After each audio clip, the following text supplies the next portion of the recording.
Sarah walked slowly down the dusty road, her bare feet burning against the hot dirt. The sun was setting behind her, casting long shadows across the empty land. She carried nothing but the torn dress on her back and the shame that weighed heavy on her heart. The Morgan Ranch had been her home for 3 years. She came there as a young woman looking for work, and old Tom Morgan had given her a chance. She cleaned the house, cooked meals, and helped with the animals. The other workers respected her, and she thought she had found her place in the world. Everything changed when Tom's son Jake came back from the city.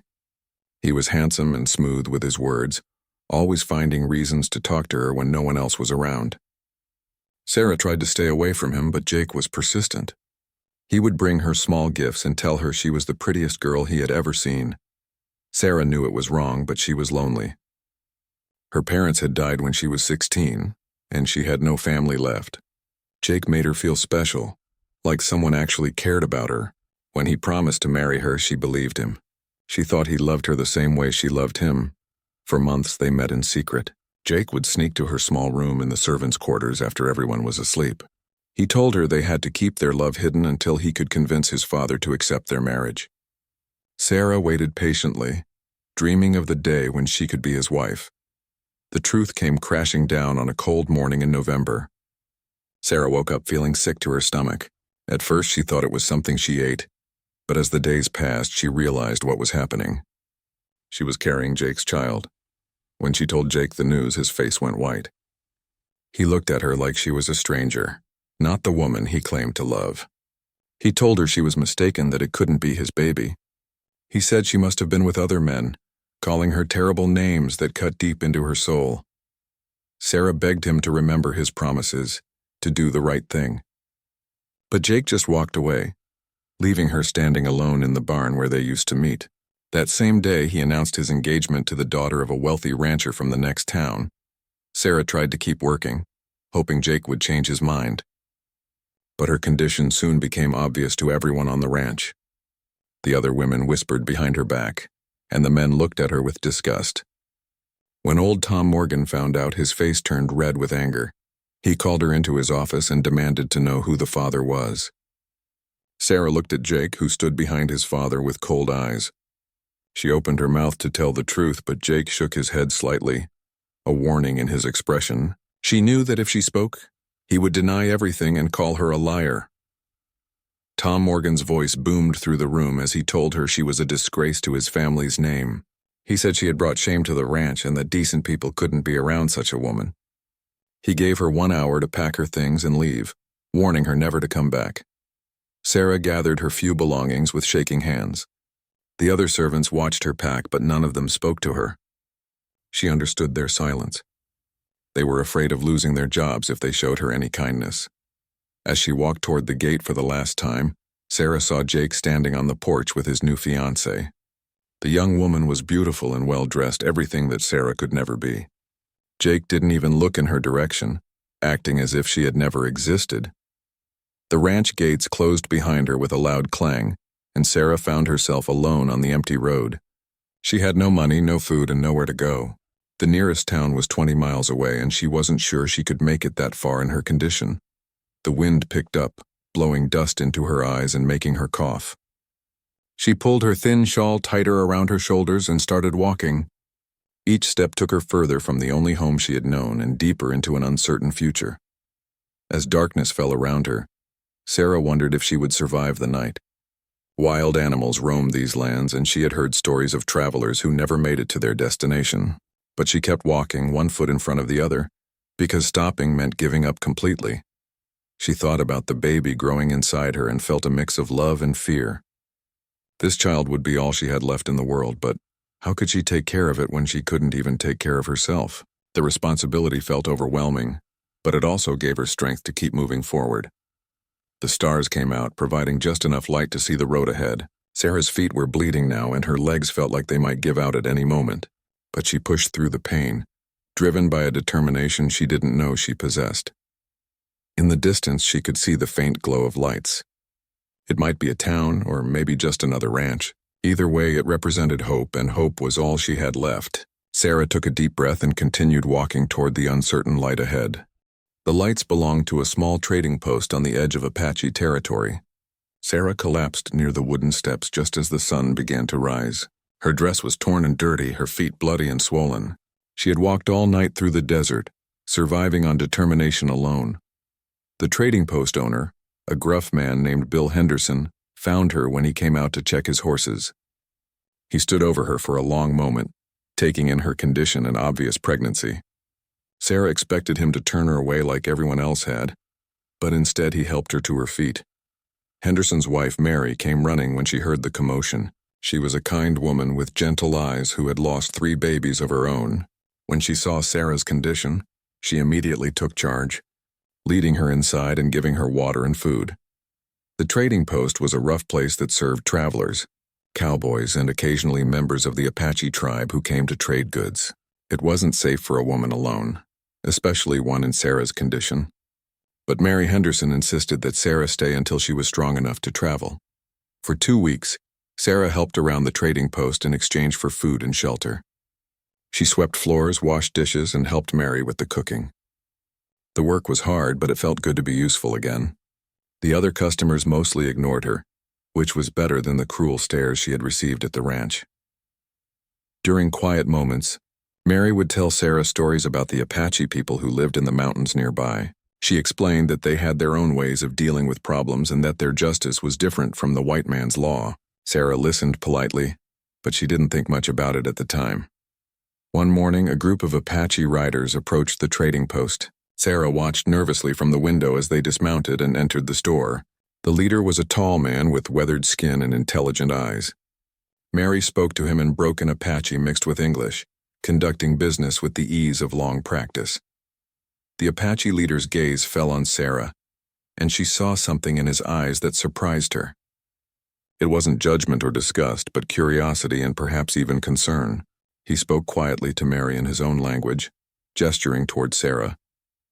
Mary came over to where Sarah was standing and explained that the man's name was Running Bear, and he was asking about her situation. Sarah felt her cheeks burn with shame as she realized that even strangers could see her condition and the story it told. Running Bear continued to watch Sarah as he completed his trading. When he was ready to leave, he spoke again to Mary, his words more urgent this time. Mary nodded and turned to Sarah with a serious expression. The Apache leader had made an offer, Mary explained.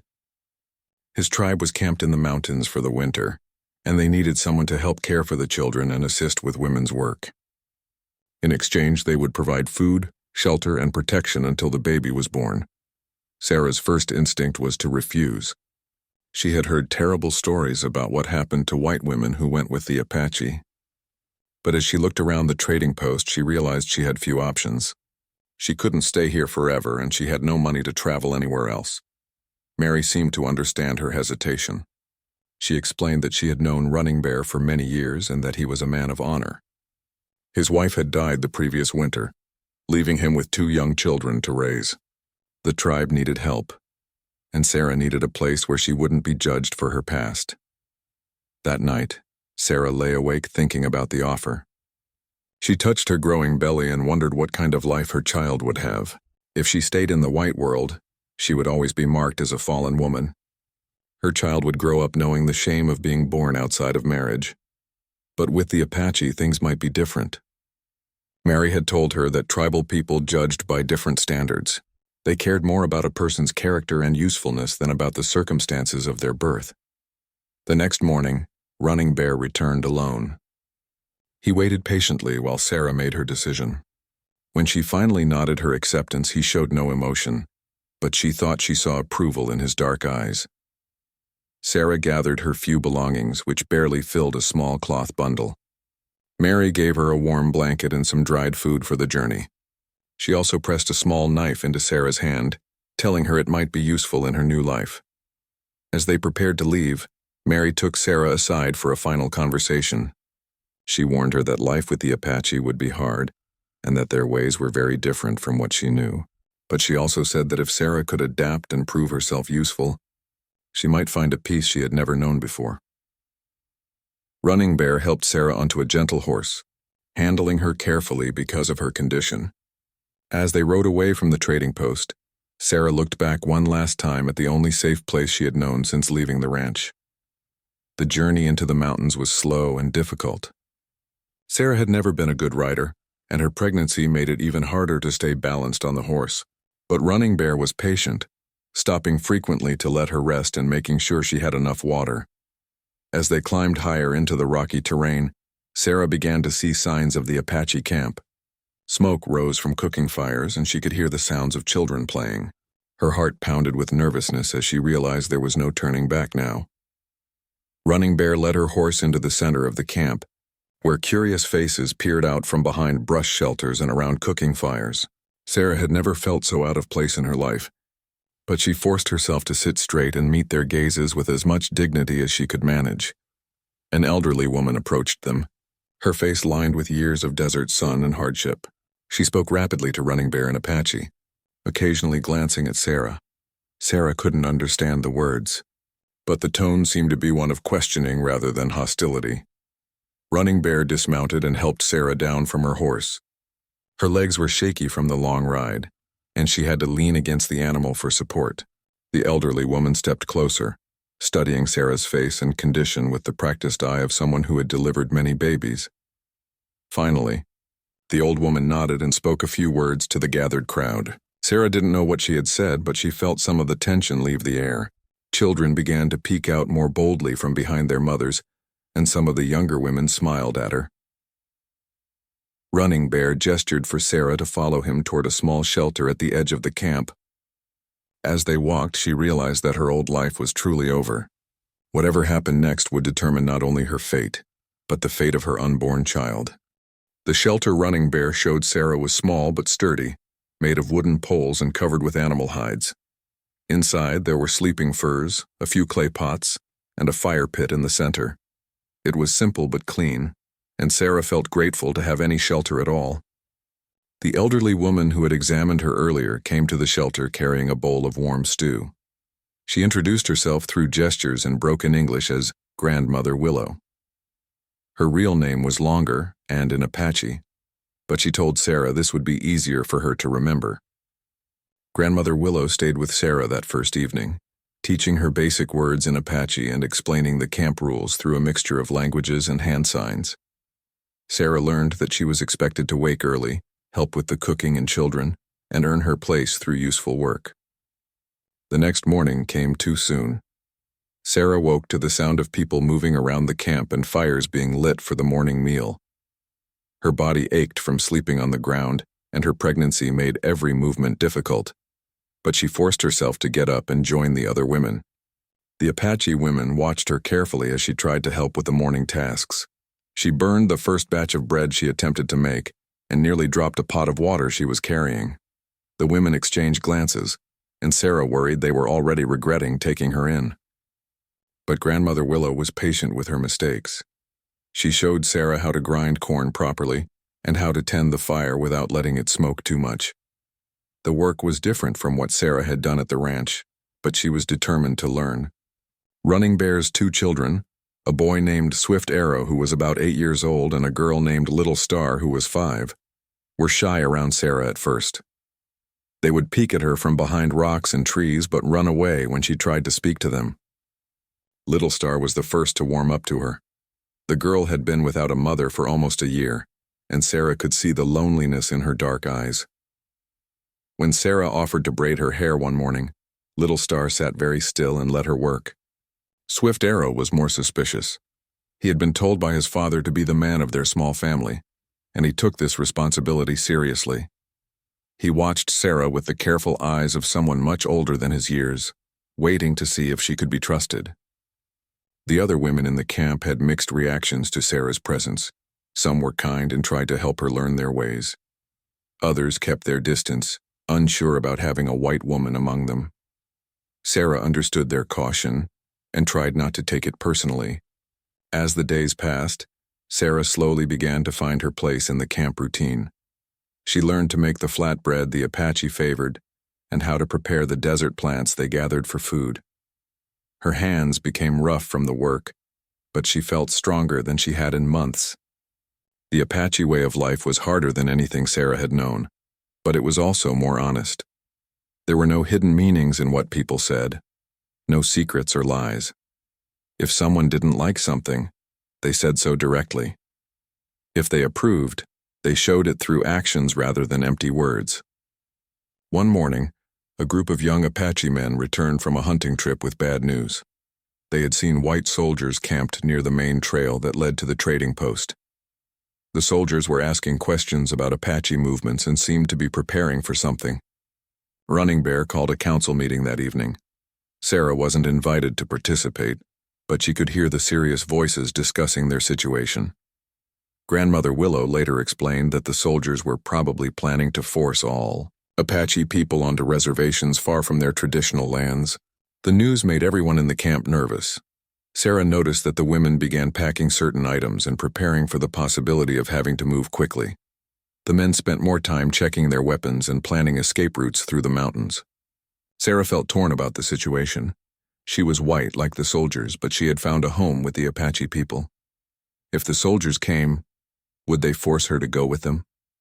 Would they believe her if she said she wanted to stay? Her pregnancy was progressing, and Grandmother Willow estimated the baby would come within 2 months. Sarah worried about what would happen when the child was born. Would the Apache accept a half-white baby? Would the soldiers try to take the child away from her? One afternoon, while Sarah was helping Little Star gather berries, they heard horses approaching the camp. Sarah's heart jumped with fear, thinking it might be soldiers. But when they returned to camp, they found visitors of a different sort. 3 Apache men from another band had arrived with urgent news. Government agents were indeed planning to round up all Apache people in the territory and move them to a reservation in a distant land. The soldiers would begin their sweep in just a few weeks. The news created immediate debate in the camp. Some people wanted to fight and resist being moved. Others thought it would be better to negotiate and try to find the best possible terms. A few suggested scattering into small groups and hiding in the most remote parts of the mountains. Running Bear listened to all the opinions, but said little about his own thoughts. Sarah could see the weight of leadership heavy on his shoulders as he considered what would be best for his people. The decision he made would affect the lives of everyone in the camp, including her and her unborn child. That night, Sarah lay awake listening to the quiet conversations continuing around the campfires. She thought about Jake and the ranch that had cast her out. That world seemed very far away now, but the approaching soldiers would bring it crashing back into her life. She placed her hands on her growing belly and felt the baby move inside her. This child would be born into a world of uncertainty, caught between 2 peoples who might never fully accept them. But Sarah was determined to protect her baby and give them the best life possible no matter what challenges lay ahead. Grandmother Willow came to sit beside her in the darkness. Without speaking, the old woman took Sarah's hand and squeezed it gently. Sarah understood that whatever happened next, she wouldn't face it alone. She had found people who cared about her, and that was more than she had ever expected when she walked away from the ranch. The wind picked up, carrying the scent of sage, and the distant sound of nightbirds calling to each other across the mountains. Sarah closed her eyes and tried to imagine what the dawn would bring, knowing that everything was about to change once again. The decision came at dawn. Running Bear gathered the entire camp and announced that they would not go quietly to the reservation. Instead, they would move deeper into the mountains where the soldiers would have trouble following them. It was a dangerous choice, but it was better than giving up their freedom. The camp exploded into activity as everyone began packing their most essential belongings. Sarah watched in amazement as the Apache people quickly dismantled their shelters and loaded everything onto horses and travois. They moved with the practiced efficiency of people who had done this many times before. Grandmother Willow helped Sarah pack her few possessions and explained what they would face in the days ahead. The journey would be hard, especially for someone in her condition. They would travel mostly at night to avoid being seen and would have to be completely silent during the day. Sarah worried that she would slow down the group and put everyone in danger.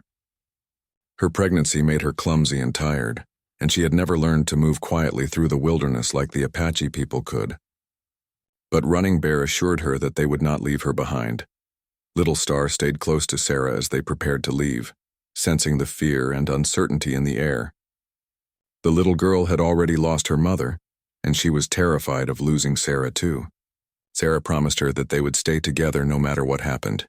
Swift Arrow tried to act brave, but Sarah could see the worry in his young eyes. He helped his father pack their horses and checked their weapons with the seriousness of a much older person. The responsibility of protecting his family weighed heavily on his small shoulders. As the sun set, the group began their journey into the high mountains. Sarah rode the same gentle horse that had brought her to the camp, with Little Star sitting in front of her for safety. The path was rocky and steep, and several times Sarah thought they might fall. They traveled in complete silence except for the sound of horses' hooves on stone and the whisper of wind through the pine trees. When the baby moved inside her, Sarah had to bite her lip to keep from making any sound. Every noise could bring the soldiers down on them. The first night of travel was the hardest Sarah had ever experienced. The mountain air was cold, and her body ached from the constant tension of staying on the horse. When they finally stopped to rest just before dawn, she could barely walk. They made camp in a hidden valley surrounded by tall cliffs. The location was defensible and had a spring for fresh water, but it was also isolated and difficult to reach. Sarah realized they might be trapped here if the soldiers found them. For 3 days they stayed hidden in the valley, while scouts went out to check for signs of pursuit. The soldiers had indeed come to the old camp, but they had arrived too late. The Apache had vanished like ghosts, leaving no trail for the white men to follow. Sarah's pregnancy was becoming more difficult with each passing day. The stress of the journey and the poor conditions were taking their toll on her body. Grandmother Willow was concerned and began preparing herbs that might help when the baby decided to come. On the 4th day, one of the scouts returned with troubling news.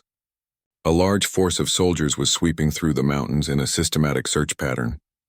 They had Apache guides with them who knew the hidden places where people might try to hide. The news created immediate tension in the camp. Some people blamed Sarah for bringing trouble to them, saying that the soldiers were looking for her specifically. Others defended her, pointing out that the government had been planning to round up Apache people long before she arrived. Running Bear called another council meeting to decide what to do next. This time he asked Sarah to attend so that everyone could speak freely about her presence in the group. Sarah's heart pounded as she sat in the circle, knowing that her fate and her baby's future hung in the balance. The discussion was heated, with people arguing in rapid Apache that Sarah couldn't follow. Some voices were clearly angry, while others seemed to be defending her. Grandmother Willow translated some of the key points, but Sarah could tell she was softening the harsher comments. Finally, Running Bear raised his hand for silence. He spoke slowly and clearly, looking directly at Sarah as he explained the situation. The group had decided to split up to make it harder for the soldiers to find them. Some would go further into the mountains, while others would try to reach relatives in different territories. The crucial question was what to do about Sarah. Her pregnancy made her a liability in terms of speed and stealth, but abandoning her would go against Apache values of protecting those who couldn't protect themselves. It was a difficult moral dilemma with no easy answers. An old warrior named Grey Wolf stood up and spoke passionately for several minutes. His words seemed to carry great weight with the group, and Sarah noticed several people nodding in agreement with what he said. When he finished, there was a long moment of silence. Grandmother Willow leaned over to explain what Grey Wolf had said. He had reminded everyone that Sarah had proven herself useful in the camp and had shown respect for Apache ways. More importantly, her unborn child was innocent and deserved protection regardless of its parentage. But Grey Wolf had also proposed a test. If Sarah truly wanted to be part of the Apache people, she would have to prove it by choosing their welfare over her own safety. She would have to make a sacrifice that showed where her loyalty lay. The nature of the test was simple but frightening. Sarah would separate from the group and travel alone to a meeting place deep in the mountains. If she could make the journey without being captured and without revealing the location of the Apache camp, she would be fully accepted as one of them. If she failed, or was captured, she would be on her own. The group couldn't risk being discovered because of her weakness or inability to keep their secrets under pressure. It was a harsh test, but it was also fair according to Apache standards. Sarah felt the weight of all eyes upon her as she considered the proposal. The journey they described would be incredibly dangerous for someone in her condition. She might lose her baby, or she might die trying to prove herself worthy of acceptance. But she also understood what was being offered. This wasn't just a test of her physical abilities, but of her commitment to her new life. If she succeeded, she would truly belong somewhere for the first time since her parents died. She looked at Little Star's worried face and Swift Arrow's serious eyes. She thought about Grandmother Willow's kindness and Running Bear's quiet strength. These people had become her family, and families protected each other even when it meant taking risks. Sarah struggled to her feet, her pregnancy making the movement awkward. She faced the circle of Apache faces and spoke in the clearest English she could manage, knowing that some of them would understand her words even if others needed translation. She accepted the test, knowing it might cost her everything, but also knowing it was her only chance for a future worth having. The dawn would bring judgment, but she would meet it with courage rather than fear. The morning of Sarah's test dawned gray and cold. Frost covered the ground, and her breath made small clouds in the air as she prepared for the journey ahead. Grandmother Willow had worked through the night preparing supplies and medicine that might help her during the difficult trek.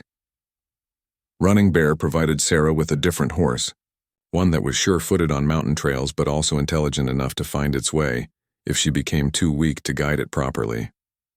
He also gave her a map drawn on deer hide that showed the route she needed to take to reach the meeting place. The destination was a sacred cave high in the mountains, where Apache people had held ceremonies for generations. It was hidden and defensible, but reaching it would require traveling through some of the most dangerous terrain in the territory. Sarah would have to cross areas where soldiers might be patrolling. Little Star cried when she realized Sarah was leaving, and Sarah had to fight back her own tears as she hugged the little girl goodbye. Swift Arrow shook her hand solemnly, trying to be brave but unable to hide the worry in his young eyes. These children had become like her own family. Grandmother Willow pressed a small leather pouch into Sarah's hand, explaining that it contained powerful medicine for pain and to help with the birth if the baby came early. She also gave Sarah a special blessing, touching her forehead and speaking words in Apache that were meant to provide protection during the journey. As Sarah mounted her horse and prepared to leave, the entire camp gathered to watch her departure. Some faces showed support and encouragement, while others remained doubtful about her chances of success. The test would prove once and for all whether she truly belonged with them. The first part of the journey led through familiar territory near their hidden valley. Sarah followed a narrow trail that wound between massive rocks and ancient pine trees. The path was steep and dangerous, but her horse seemed to know the way and moved carefully over the rocky ground.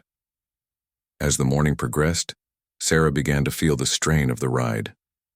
Her pregnancy made it difficult to maintain her balance, and the constant bouncing motion was painful, but she gritted her teeth and pushed forward, determined not to fail before she had really begun. By midday, she had reached the first major challenge of her journey.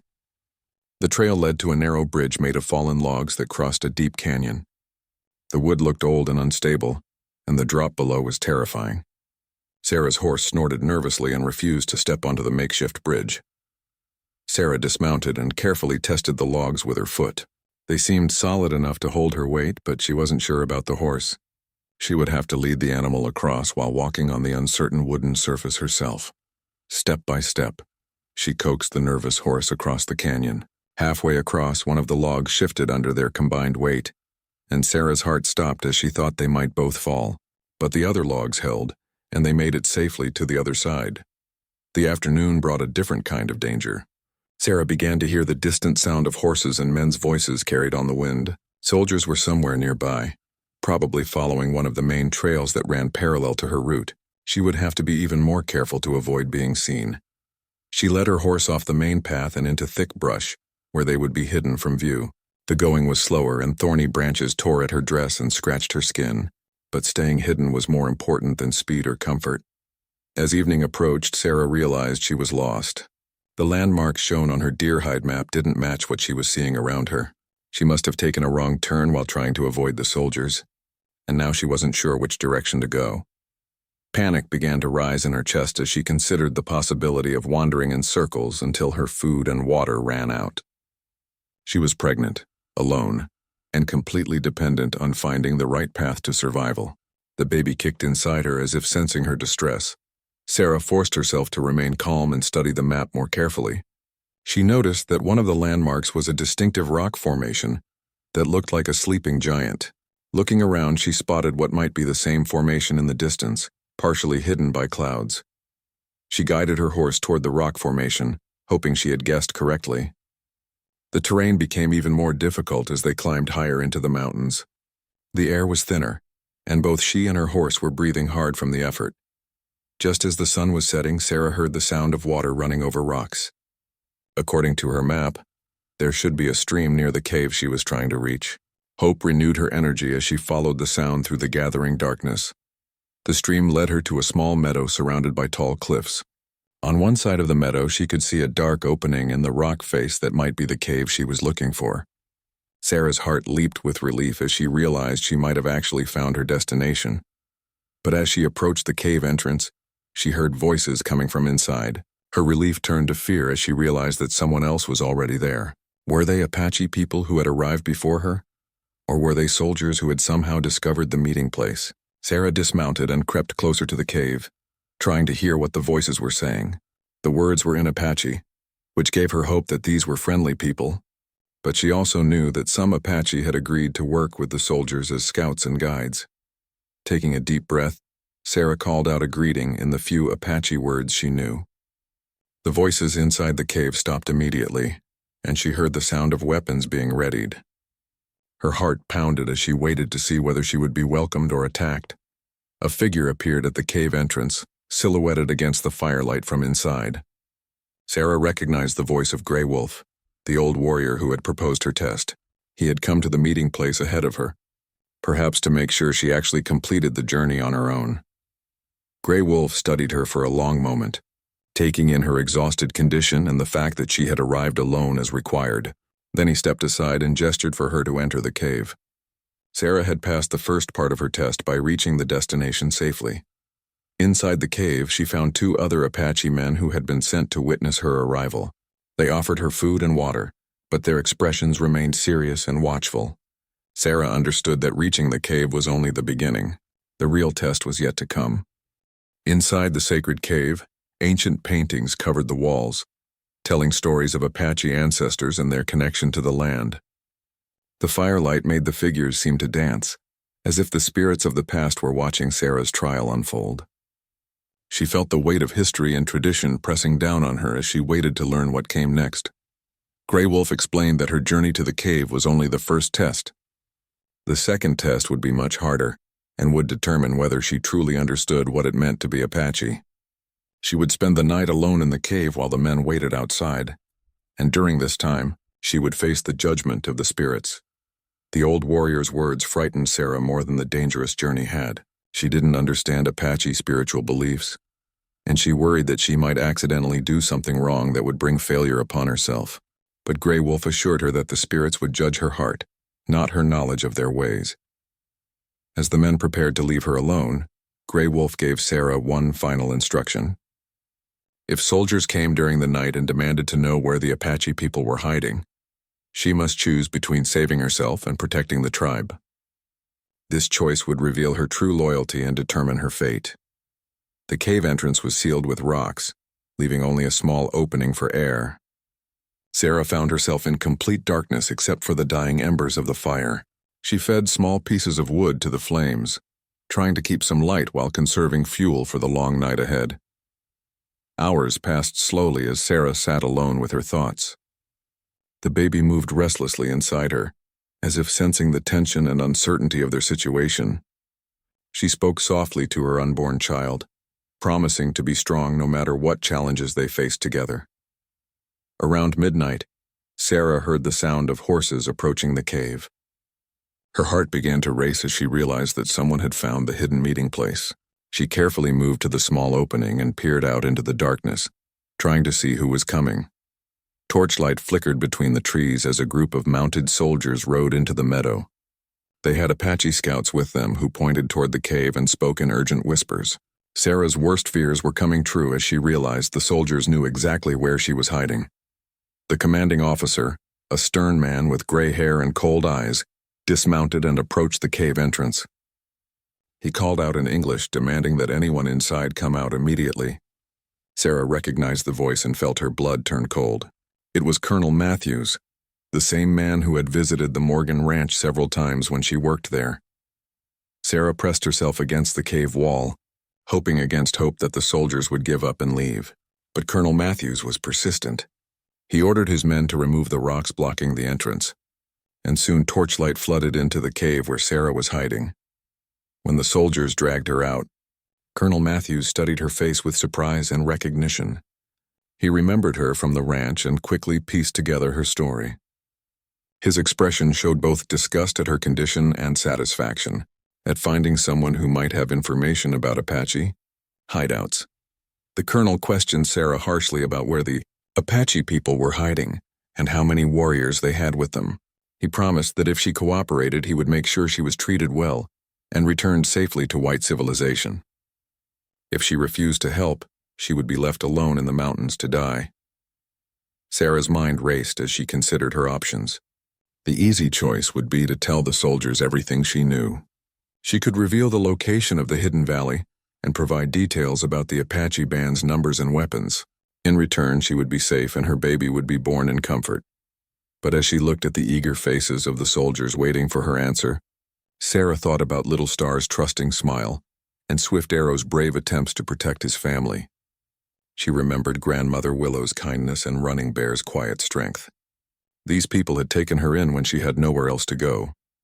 Colonel Matthews grew impatient with her silence and ordered one of his men to tie her hands. He said they would take her back to their camp and continue questioning her there. If she still refused to cooperate, they had ways of making people talk that were very unpleasant. As the soldiers prepared to load her onto a horse, Sarah made her choice. She looked Colonel Matthews directly in the eye and told him she knew nothing about any Apache people. She claimed she had been wandering alone in the mountains for weeks, trying to find her way back to civilization. The colonel didn't believe her story for a moment. He could see from her condition and supplies that she had been well cared for recently. But Sarah stuck to her lie even when he threatened her with imprisonment and worse. She would not betray the people who had become her family. The soldiers began their journey back to their main camp with Sarah as their prisoner. But they had only traveled a few miles when they were surrounded by Apache warriors, who seemed to appear from nowhere in the darkness. Grey Wolf and his men had been watching the cave from hiding and had followed the soldiers when they took Sarah. A tense standoff developed as both sides faced each other with weapons ready. Colonel Matthews demanded that the Apache surrender and threatened to kill Sarah if they attacked. But Grey Wolf called back that Sarah had proven herself worthy of protection by refusing to betray her adopted people. The Apache warriors had the advantage of knowing the terrain and fighting at night. They began to pick off the soldiers one by one with silent arrows shot from the darkness. Colonel Matthews realized his position was hopeless and ordered a retreat, but it was too late. In the confusion of the battle, Sarah managed to slip away from her captors. She crawled behind a large rock and waited as the fight continued around her. When the shooting stopped, she heard Grey Wolf calling her name in Apache, using the name the tribe had given her. Sarah emerged from her hiding place to find that the Apache had won the battle. Most of the soldiers were dead, and the few survivors had fled into the night. Colonel Matthews lay motionless near his fallen horse. His career of hunting Apache people finally ended.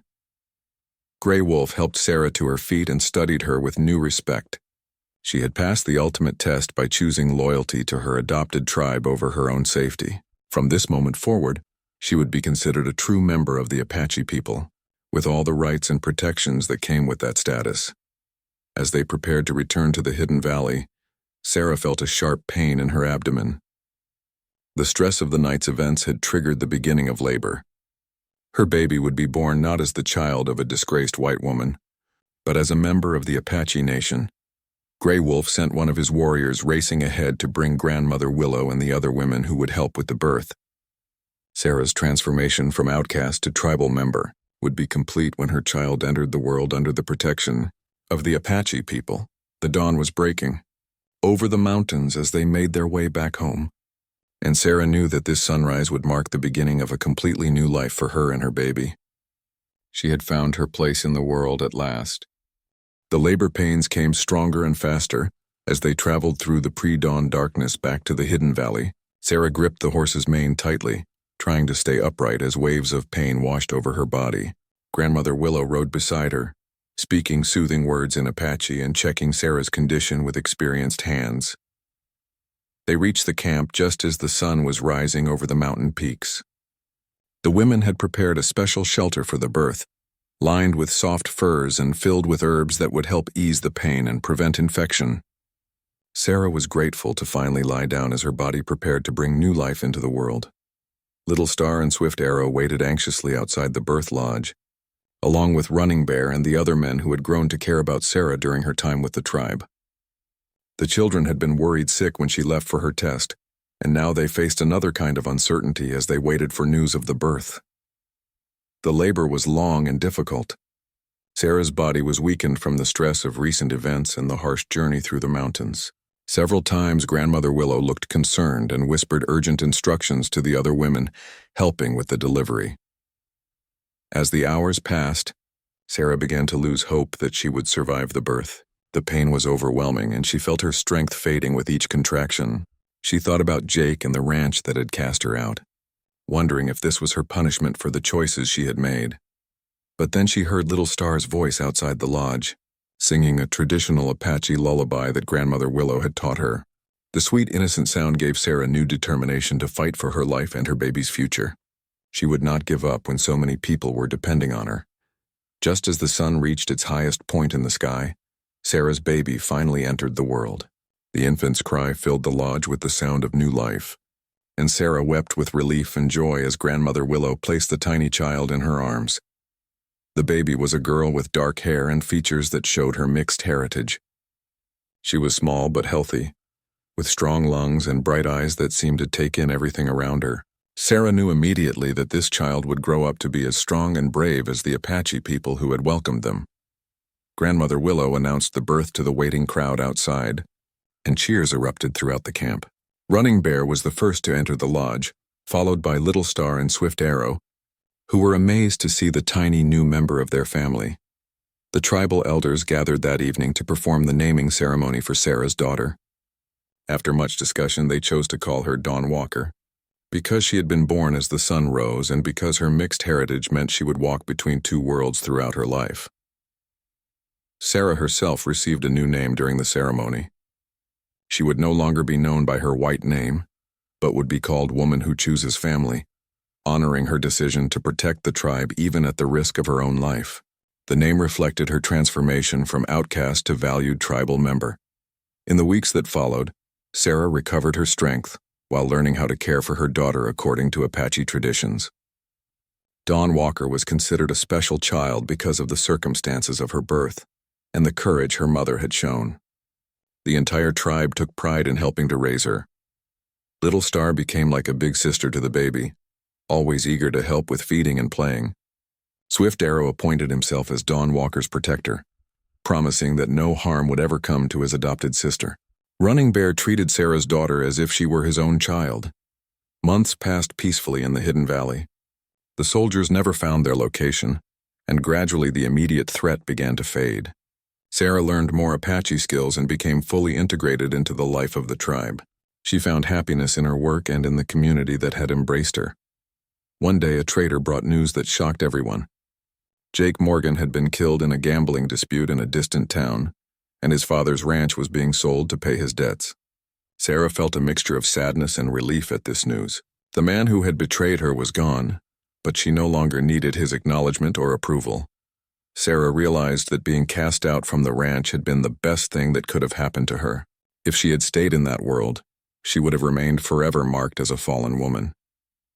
Her daughter would have grown up in shame, always reminded of the circumstances of her birth. Instead, Dawn Walker was growing up as a cherished member of a community that valued courage, loyalty, and hard work above social conventions. She would learn Apache ways while also understanding something of the white world through her mother's experiences. This knowledge would make her strong and adaptable. As Sarah watched her daughter take her first steps in the mountain meadow where they lived, she felt a deep sense of gratitude for the journey that had brought them to this place. The ranch had cast her out in judgment, but the dawn had brought the tribe's acceptance and a new beginning. The Apache people had taught her that a person's worth was not determined by their mistakes or their past, but by their actions when faced with difficult choices. Sarah had proven herself worthy through courage and loyalty, and now she had found a home where she truly belonged.